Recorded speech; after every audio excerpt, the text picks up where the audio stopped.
How to make a separation between grass mulch. Grass roots grow horizontally as well as vertically, and can be invasive when it comes to your mulched flower beds. Edging the areas between your lawn and mulch helps to keep grass and weeds from taking over your flower beds. The process of edging also gives your lawn a finished look, because it provides a distinct mark between the lawn and the mulch. Mulch is less likely to migrate to your lawn if you have cut an edge as a barrier. You can edge your lawn by simple trimming, or you can add physical barriers if you want a more permanent solution. Things you'll need: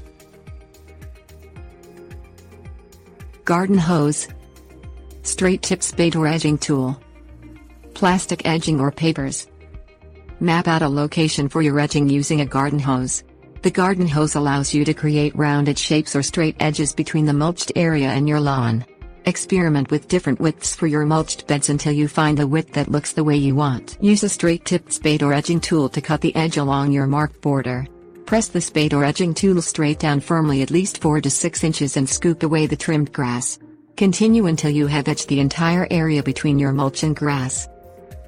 Collect the grass trimmings and either compost them or dispose of them with your regular yard waste. If you are concerned that your grass may contain weeds, do not add them to your compost pile as they can germinate in the compost. Trim your edges every 2 to 3 weeks to keep the grass roots from spreading horizontally into your mulched area.